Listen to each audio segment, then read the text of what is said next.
Our Secret Service is launching an initiative to help us identify people who may have been radicalised. Know the Signs details dozens of indicators that a friend or family member could be planning a terror attack. As Adam Hollingworth reports, the move comes as our spy chiefs identify a new and worrying type of terrorism. Time was when the intelligence services were never seen, never heard. But now they're loudly proclaiming your country needs you, to keep an eye on those you know and, if necessary, dob them in. Recognising a potential warning sign and then alerting NZSAS or police could be the vital piece in the puzzle that ultimately saves lives. To that end, they're publishing a guide called Know the Signs to help us all identify potential terrorists in our midst. To pay attention and to be alert so that if they see or hear about something that seems off, that worries them and concerns them, they might have a look at this information to say, does this indicate to me that this person is on the road to actually committing an attack? The SIS has listed around 50 signs, from obvious ones, like writing on a weapon, as happened in Christchurch, to a person who is really developing an us versus them worldview. Authorities say they're usually closely monitoring 40 to 50 potential terrorists. These people used to be motivated by their white identity or by their faith. But in the past 6 months, a third group has emerged, those motivated by politics. And so it could be the COVID measures that the government took, or it could be other policies that are interpreted as infringing on rights. And it's what I sometimes describe as a kind of hot mess of ideologies and beliefs, fueled by conspiracy theories. The launch of the initiative Know the Signs is an indicator that the security services know that they can't do it alone. They need the help of the public. But to some, the guide is a first step only. How do we upskill those people in our community who are much closer to people who might be potentially radicalised and get them to understand what it is they're seeing? That's our challenge. Adam Hollingworth. Very soon now your government will send you a letter. And in that letter it will basically say that you're going to have to make some improvements to your house, and you're going to pay for that out of your own pocket as well. What we're talking about here is something with a very boring name. I made a note here. It's called Energy Performance of Buildings Directive. That's in the EU. Now, if you live outside of Europe, this will probably in a very short while be a thing in your country as well. This is something that comes out of the World Economic Forum and the Great Reset and Agenda 2030 and all of that. And basically the idea is that all privately owned houses must have Energy Class D before 2033. By 2050 all homes must be zero-emission homes. When it comes to the costs, I made a note here about the calculations that these people have made. We are talking about costs per house of, well, in most cases around 100,000 euros. And here's the thing, many people will not be able to pay 100,000 euros. They will be forced to sell. Can you remember a while ago this slogan that also came out of the World Economic Forum? You will own nothing and you will be happy. Isn't it funny how this so-called green agenda seems to make everything more difficult and more expensive? It seems like we will not be able to own a house because we can't afford it. You will be forced to rent. You will be at mercy of the company, probably, that owns your flat. Another issue here is, of course, that if you're forced to sell, will you even be allowed to sell a house that is not up to this standard?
your mind when you hear a lot of the anti-vaccine rhetoric? It's a cowardice of conviction. I think that it is an unwillingness to engage in a culture of common sense that at this point it seems criminal to me. Actually, I really feel that that if someone chooses not to be vaccinated, that they should choose to stay home, not go to work, not have a job. These are, as long as we're all paying for these streets, we got to ride safely on them. And so I'm just hopeful that the mindset will change. And it started, we know that this really started with leadership voids. And now I think that there are some examples of leadership that are being helpful with it. But we really got to get everyone else, everybody on the same page. And I think the CDC should be much more clear. I think we've got a big problem right now with social media companies and their failure to moderate content and the explosion of hate on Twitter, the banning of journalists on Twitter. I don't think these companies should enjoy an immunity from liability when they behave this way. We can't tell them what to say or not say, but we gave them immunity. We said, if you'll be responsible moderators of content, we will give you immunity. They haven't been, so why should they continue to enjoy that immunity from responsibility and liability? The latest Twitter files show that the intelligence community was actively involved in discrediting the Hunter Biden laptop story. Does it bother the president and those at the White House that a government agency like the FBI was involved in suppressing a legitimate news story? Again, I'm just going to refer you to the FBI. I'm not going to comment from here about that. My name's Jennifer. I'm the team leader here. I don't wear a mask. I don't have to. I have asthma. It's not the law, and I'm not going to wear one. Are you going to refuse me access to my Canadian passport? I need to get my passport because I got to get out of this country because I'm done with communist rules in a free country. Okay, but what we have right now is if you're not willing to wear a mask, you need to come back at 3:30 in the afternoon. No, I just need my pieces of paper to get my passport filled out. That's all you it. need is a passport application? I just need to renew it. That's it. Okay. But I mean, look at this. Why are you guys wearing masks, man? Because we have to. It doesn't help you. No, you don't have to. I'm not going to argue with you. I'd like to keep my You won't argue with anybody, right? Nobody will argue a point that's detrimentally against their health. Breathing in your own toxic waste does not help you. Look in the back of the box. It says will not help you against any corona. Particles are too small. My opinions are facts. You guys lead off by MSN. Plasma fractionation industry. These are the pharmaceutical companies that buy 80,000 liters of plasma from the Red Cross each year. The humanitarian institution makes nearly 10 million Swiss francs from this sale. Are the donors aware of it? Qu'est-ce que vous savez sur ce que va devenir le sang que vous venez de donner? Bien, je dois dire que je suis plutôt innocent par rapport à ça. Je me renseigne pas énormément par rapport à ce genre de choses. Quand j'entends le mot don du sang, eh bien, c'est le fait que je vais donner de mon sang. Et puis après, ce que ce sang va devenir, eh bien, j'ose espérer qu'il soit utilisé dans les hôpitaux qui sont pas très loin de chez nous. Donc c'est un peu l'image que j'ai, moi, du don du sang. C'est une image un peu innocente. First discovery, the majority of the donor's blood is sold to pharmaceutical industries. The industry is so interested in Carlos's blood for a specific reason. Its liquid part, called plasma, contains sought-after proteins. They are used to make very expensive and profitable drugs. Who are the players behind this industry? We decided to track the plasma trade. Welcome to CSL Plasma. Typically, 57% of our blood volume is made up of plasma. Plasma is a straw-colored liquid portion of the whole blood that transports water and nutrients to all cells in the body. It is composed of approximately 90% water and 10% protein. The plasma industry is huge, and a handful of companies share the world market. Baxter in the USA, CSL Behring in Australia, Girfols in Spain, and the company Octapharma in Switzerland, which we discover through these promotional films. Octapharma's raw material is produced by the perfect bioreactor, developed over millions of years of evolution, the human body. For these companies, plasma is nothing but a raw material, and very lucrative too. So there we go. Government admitting that young men are at greater risk, but also saying just vaccinate them the same as everyone else, no problem. Some might think this is appalling beyond description, unethical. Some might think that. Dangerous, reckless, negligent. Some might think that. Thank you for watching. But since the peak at the end of January, the number of weekly reported COVID-19 deaths has dropped almost 90%. However, there are still too many uncertainties and gaps for us to say the pandemic is over. Thank you so much, Mr. President. Of course, thanks my partisan support, thanks Congress, and thanks from our just ordinary people to your ordinary people, Americans. I really appreciate. I think it's very difficult to understand what does it mean when we say appreciate, but you really have to feel it. And thank you so much. Great honor to be here. And yesterday I was on the bus in Bakhmut. That is the place on the east of our country. You know it, all the details. We had so many phone calls and spoke detailedly about it. And I want to give you something. One guy, he's really real hero, real captain, and he asked me to pass his award. And he asked me to pass his award to President Biden. And you will understand, he is the captain of Heimer's battery. Yes, he's very brave, and he said, give it to very brave president. And I want to give you, that is the cross for military merit. That is one. Oh, God love you. Yes, that is from. Now we are getting our first response from the FBI to the Twitter file dumps. The statement reads, the correspondence between the FBI and Twitter show nothing more than examples of our traditional, long-standing and ongoing federal government and private sector engagements, which involve numerous companies over multiple sectors and industries. As evidenced in the correspondence, the FBI provides critical information to the private sector in an effort to allow them to protect themselves and their customers. The men and women of the FBI work every day to protect the American public. It is unfortunate that conspiracy theorists and others are feeding the American public misinformation with the sole purpose of attempting to discredit the agency. That just in. John? All right. Noted. The White House struggling to find a coherent message.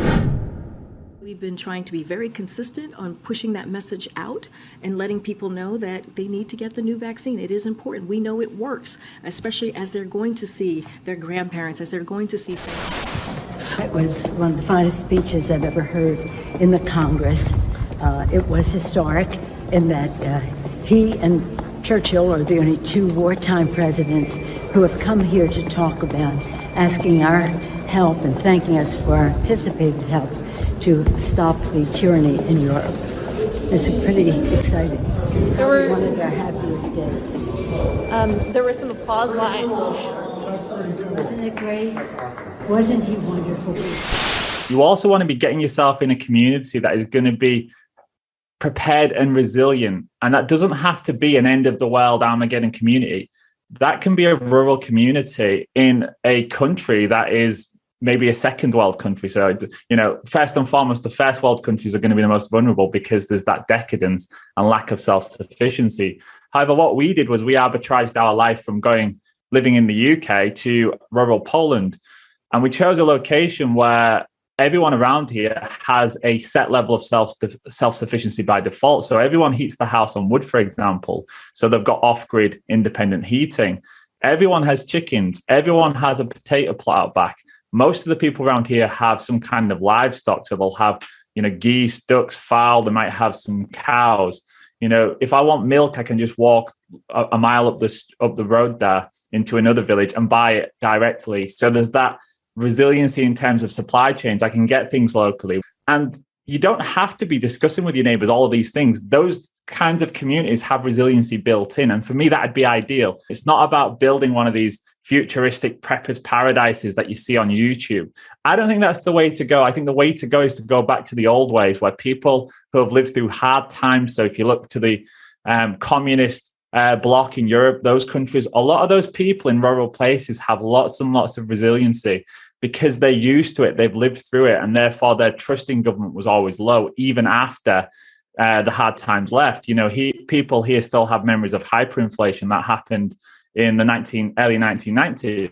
That all helps. Now, if you've lived in a country like the UK, like I did, it's very different. You've got a lot of people packed in. Everyone is dependent on the grid. Everyone is dependent on the food supply chains. And everyone has a certain level of expectation, too, of what the government should provide. So their psychological resiliency in a crisis will be extremely low.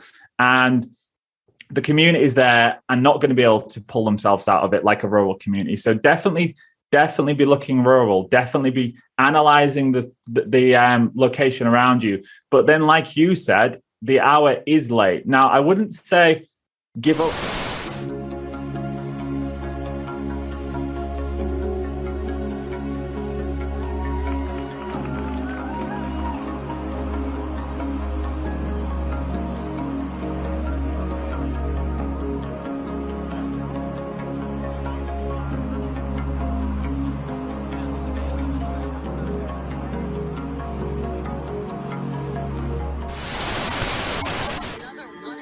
Our lives are shaped and guided by stories. The stories we're told become the stories we tell. The more we hear them, the more we believe them.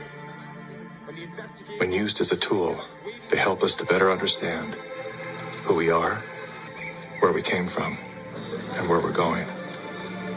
When used as a weapon, they can be deadly.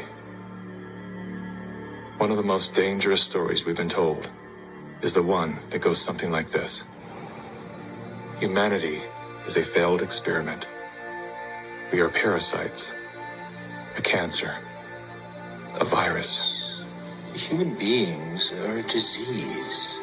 It is a myth that permeates our movies, our music, our media, and our minds. As they say, repeat a lie often enough, it becomes truth.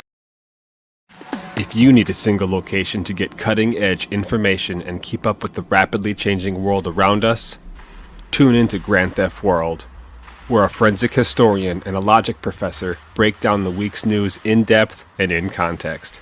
There's a ton more there, so go check it out. And don't forget to get your Freedom Vault on the homepage.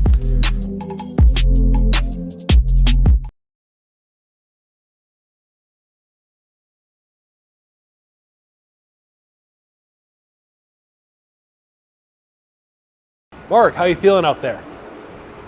Again, the same way I felt about 8 minutes ago when you asked me that same question, right? I normally do sports. Everything is canceled here for the next couple of days. So what better time to ask the sports guy to come in about 5 hours earlier than he would normally wake up, go stand out in the wind and the snow and the cold and tell other people not to do the same. I didn't even realize that there was a 3:30 also in the morning until today. It's absolutely fantastic, Ryan. I'm used to these evening shows that are only 30 minutes long, and generally on those shows I'm inside. So this is a really long show. Tune in for the next couple hours to watch me progressively get crankier and crankier. How do I get that Storm Chaser 7 duty? I feel like Clint got the better end of that deal.